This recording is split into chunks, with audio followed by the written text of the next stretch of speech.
बिन मांगे ही मिल जाती हैं ताबीरें किसी को, बिन मांगे ही मिल जाती हैं ताबीरें किसी को, कोई खाली हाथ रह जाता है हजारों दुआओं के बाद।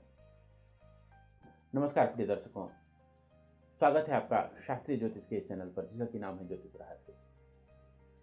प्रिय दर्शकों, कई बार कुछ लोग जो है भाग्य के बहुत ही मजबूत होते हैं, वो जो चाहते हैं उनको मिलते चला जाता है, और कई लोग बहुत ज़्यादा प्रयास भी करते हैं तो भी उन्हें वह सफलता नहीं मिल पाती जिसके कि वो अधिकारी हैं।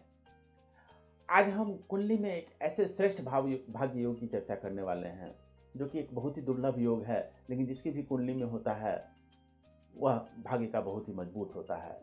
इसका नाम है श्रेष्ठ भाग्य योग। यह मनुष्य को बहुत श्रेष्ठ बनाता है यह योग। तो पहले तो हम लोग जानेंगे कि यह योग जो है हमने किस ग्रंथ से लिया है, क्योंकि यह योग आज तक जो है किसी भी चैनल में, किसी भी यूट्यूब के चैनल में इस योग की चर्चा नहीं की गई है। यह योग जातकादेश मार्ग नामक ग्रंथ से लिया गया है, जो ज्योतिष का एक दक्षिण भारत का एक बहुत प्रसिद्ध ज्योतिष ग्रंथ है। इसकी रचनाकार कोई सोमयाजी नामक व्यक्ति हैं, और ज्योतिष शास्त्र जो विद्वान हैं वह इस ग्रंथ का बहुत आदर करते हैं। इस ग्रंथ को आप हमारे वेबसाइट ज्योतिषरहस्य.org से निःशुल्क डाउनलोड कर सकते हैं। इसकी टीका पंडित गोपेश कुमार ओझा जी ने की है, जो कि बहुत ही प्रसिद्ध विद्वान हैं ज्योतिष के। उन्होंने फलदीपिका की भी टीका की है। इसमें अनेक प्रकार के योगों का वर्णन है, और इसमें जो है एक अध्याय ही है जो योग प्रकरण पे है। तो उस अध्याय में से यह श्लोक हम आपको दिखा रहे हैं। 8वें अध्याय का यह 19वां श्लोक है। यह श्लोक कहता है कि जिसकी कुंडली में भाग्येश यानी भाग्य भाव के स्वामी यानी 9वें भाव के स्वामी जो है अपनी उच्च राशि में कहीं बैठे हों, या लग्न में बैठे हों, या तीसरे भाव में बैठे हों, या 9वें भाव में ही बैठ जाएं, तो वह जातक जो है बहुत श्रेष्ठ भाग्यवान होता है। देखिए, आप जानते हैं कि किसी भाव के स्वामी का केंद्र त्रिकोण में बैठना तो अच्छा बोला जाता है। तो चलिए, पहले भाव में बैठे या 9वें भाव में बैठे, वो भी बहुत अच्छा होता है। हमने आपको 9वें भाव के स्वामी अगर 9वें भाव में बैठता है यानी भाग्येश 9वें भाव में बैठता है तो वह रत्नांजलि योग बनता है। इस पर हमने बहुत विस्तार से आपको चर्चा करके बताया था। आज हम आपको एक अन्य आयाम भी बताते हैं। यह श्लोक यह कह रहा है कि 9वें भाव का स्वामी तीसरे भाव में बैठ जाए तो भी वह श्रेष्ठ भाग्य योग का निर्माण करता है। ऐसा कैसे हो जाता है, ऐसा क्यों हो जाता है? सबसे पहले तो जो ज्योतिष के जो प्रारंभिक विद्यार्थी हैं उन्हें कई बार यह पढ़ा दिया जाता है कि तीसरे, छठे और 11वें भाव को त्रिछटाई भाव कहा जाता है। ये बहुत अच्छे भाव नहीं कहे जाते हैं। लेकिन इस श्लोक में जो है इसका एक अपवाद दिया गया है कि भाग्येश अगर तीसरे भाव में चला जाए तो वह बहुत अच्छा होता है।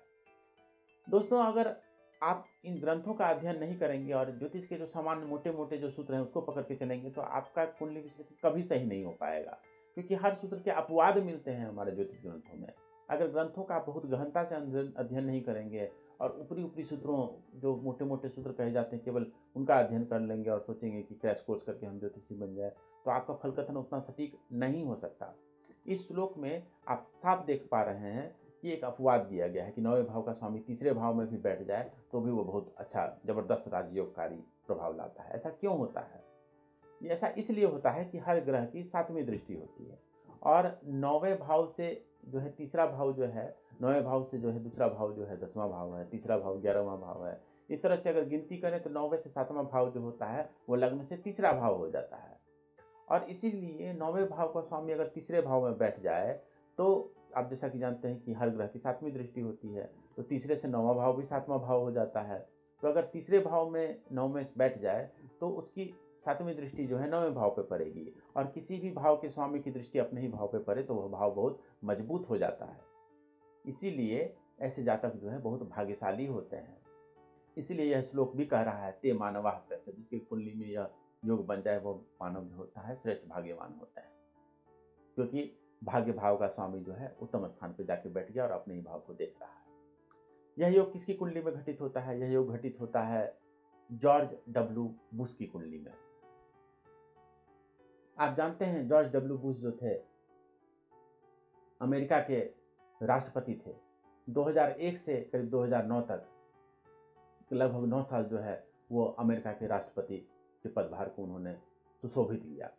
तो इनके भाग्य के बारे में क्या कहना है, कितने प्रसिद्ध हैं और कितने भाग्यशाली हैं, इस विषय में तो मैं अधिक क्या ही बोलूँ।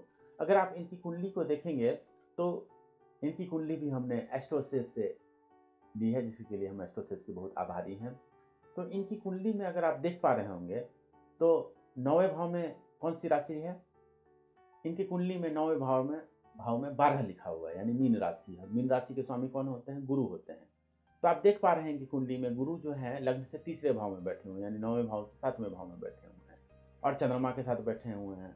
तो ये तो डबल बेनिफिट हो गया। क्यों? क्योंकि गुरु की 7वीं दृष्टि 9वें भाव पे पड़ रही है, तो ये श्रेष्ठ भाग्य योग के योग इनके कुंडली में निर्माण हो रहे हैं।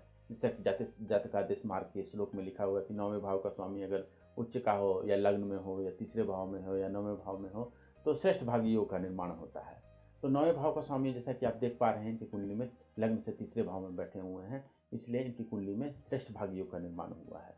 इसके अलावा जो है गुरु चंद्रमा के साथ जो बैठे हुए हैं, उसकी वजह से ये जो है गजकेसरी योग का भी निर्माण हो रहा है, इसलिए उन्हें इस भाग्य योग का बहुत ही अच्छा फल मिला, सारे जीवन मिला।